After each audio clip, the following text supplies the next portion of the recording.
रात जब डैनी मरुत्सव पहुंचा तो उसके मन में सवाल था कि आखिर नैन्सी ने उसे ऐसी चिट्ठी क्यों लिखी। पर जब नैन्सी ने कोई चिट्ठी भेजने की बात से साफ इनकार कर दिया तो डैनी और भी ज्यादा सोच में पड़ गया। पर शायद अब तक नैन्सी को कुछ कुछ अंदाजा होने लगा था कि ये चिट्ठी भेजने वाला कौन हो सकता है। इसलिए जब वो मरुत्सव से निकलकर अपने घर पहुंची तब तक उसके अंदर भयानक तूफान उठने लगे थे। पर डैनी को वो चिट्ठी भेजी किसने? क्योंकि उनमें लिखी बातें तो कहीं उस चिट्ठी को भेजने वाला जो मैं सोच रही हूं वो तो नहीं है। नहीं, ये कैसे हो सकता है? ये वो नहीं हो सकता, कभी नहीं हो सकता। वो रात समन नहीं लौट सकता। इतने साल बाद उसकी ये मजाल कि उसने मेरे शहर में कदम रखा। क्या वो भूल गया है कि पिछले 22 सालों से उसके पीछे कौन लगा है? कौन मौत बनकर ढूंढ रहा है उसे? इतनी हिम्मत हो गई उसकी कि वो यहाँ आ गया एक बार फिर से। नहीं, शायद मैं ज्यादा सोच रही हूँ। ये वो नहीं हो सकता। वो चिट्ठी किसी और की होगी। शायद किसी ने डैनी से मजाक किया होगा। क्योंकि ये साइरस नहीं हो सकता। कभी नहीं, कभी भी नहीं हो सकता। पर अगर ये साइरस है तो उसने यहाँ लौटकर बहुत बड़ी गलती कर दी है। अगर उसकी जिंदगी नर्क नहीं बना दी मैंने तो मैं भी एक माँ नहीं। साइरस, अब तेरा खेल खत्म। तो जहां एक और उस चिट्ठी को पढ़कर नैन्सी को साइरस के लौटने की आहट लग रही थी, वहीं दूसरी ओर डैनी अभी तक इस बात से अनजान था कि वो चिट्ठी उसे किसने भेजी थी।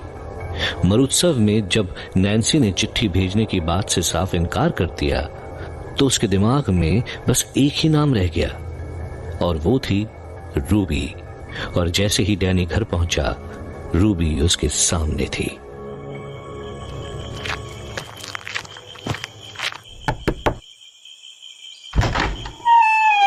Oh, Ruby, you're here. I'm sorry, Danny, मैं तुम्हारे घर पर हूँ।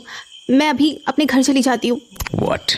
Well, तुम्हें मेरा यहाँ रहना obviously पसंद नहीं है, तो मैं चले जाती हूँ। What the hell do you mean? Well, कल ही तुमने कहा था ना कि मुझे अपने घर चले जाना चाहिए। So obviously तुम्हें मेरे यहाँ रहना पसंद नहीं है। Oh, shut up, Ruby. Stop dragging things. मैं ड्रैग कर रही हूँ? मैं? और तुम? मैं तो तुम्हारी मदद ही करना चाह रही थी ना, पर तुमने क्या किया? I guess I asked you to go home, right? हाँ डैनी, वही तो बात है। तुम्हें मेरा जरा भी ख्याल नहीं आया कि मुझे भी तुम्हारी फिक्र हो सकती है। और देखो, अभी भी गिल्ट नाम की कोई चीज नहीं दिख रही है तुम्हारे फेस पर। Enough, Ruby. I'm already tired. I need to rest. हाँ, हो गई टायर्ड। इतनी रात को घर आने की आदत जो लगा ली है। कहाँ बिजी थे आज तुम? I had work. I had work? बस? क्या जवाब है? I had work. तो और क्या बोलूं? काम को काम ही बोलूंगा ना। अरे तुम कोई भी बात पूरी तरह से क्यों नहीं बताते? ये तो बताओ कि क्या काम था, किससे काम था, पर नहीं। Well, you didn't ask me those things, so. देखो डैनी, एक तो तुम मेरे पापा वाली हरकत मत करो कि कुछ पूछने पर ही बताओगे। उस दिन के बाद से दिमाग फिर चुका है क्या तुम्हारा? Fine, I had work. I had to go to Maru Utsav. मरुत्सव? आज फिर? Yes, I needed to meet someone. Someone? Who? कहीं तुम फिर से उस इमेजिनरी नैन्सी से तो नहीं मिलने गए थे? Well, yes, I met her and she is not imaginary. तो फिर उसने बताया नहीं कि कल रात मेरे आते ही वो अचानक गायब हो गई थी उस जंगल से? Well, I forgot to ask her that. बहुत खूब। तो दोबारा चाय पीने गए थे अपनी नैन्सी के साथ? Not really. I told you I had some work. पर ऐसा भी क्या काम था जो तुम मुझे नहीं बता सकते? I got a letter today and I wanted to ask if she was the one who sent me that letter. Letter? तो अब तुम दोनों में लेटर्स भी एक्सचेंज होने लगे। क्या बात है डैनी, बात इतनी आगे पहुंच चुकी है और मुझे पता भी नहीं चला।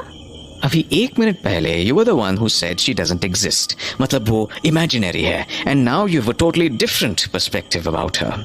बातें मत घुमाओ डैनी, जो मैं पूछ रही हूँ उसका जवाब दो. Didn't I answer your question? मैंने कहा ना, I got a letter and I wanted to know if she was the one who sent it. क्यों? उस नैन्सी को अपना नाम लिखना नहीं आता? Well, apparently there was no address on the letter and even Nancy denied that the letter was sent by her. And looking at you getting so angry, I am assuming कि वो letter तुमने ही भेजा था. मैंने भेजा था वो letter तुम्हें. तुम्हें हो क्या गया Danny? Oh, come on, Ruby. It's late. Let's not stretch this anymore. मुझे पता है वो लेटर तुमने ही भेजा था और वो उस टोन में भी इसलिए था क्योंकि you were angry at me. So, case solved. Now let me go and get some rest. एक मिनट. वेट. पहली बात, ये मैंने तुम्हें कोई लेटर नहीं भेजा. और दूसरी बात, what the hell do you mean by tone of the letter? Okay, so you're telling me. Hello, my little Danny. मुझे तो लगा था तुम सही में आग में जलकर मर जाओगे, पर तुम तो अभी भी जिंदा हो. यही तो खुशी की बात है. हम अब एक बार फिर मिल सकेंगे. ये तुमने लिखा नहीं है. Danny, Yes. कितने साल से जानते हो तुम मुझे? 20-22 सालों से. क्यों? जरा मुझे ये बताओ कि इतने सालों में मैंने तुम्हें कब लिटिल डैनी कह के बुलाया है? Well, never, but you know, this might be your thing. Doing stupid things when you're angry. मैं इतने भी स्टूपिड काम नहीं करती डैनी.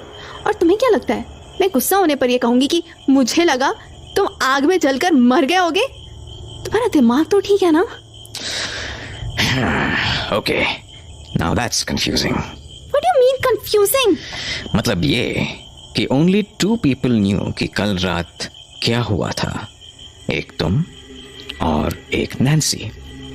तो जब ये लेटर तुमने नहीं लिखा, नैन्सी ने नहीं लिखा, तो फिर ये लेटर लिखा किसने? मुझे क्या पता किसने लिखा? मुझे क्या पता तुम्हारी जिंदगी में और कितनी नैन्सीज हैं? किसी ने भी भेज दिया होगा. Oh, for God's sake, shut up.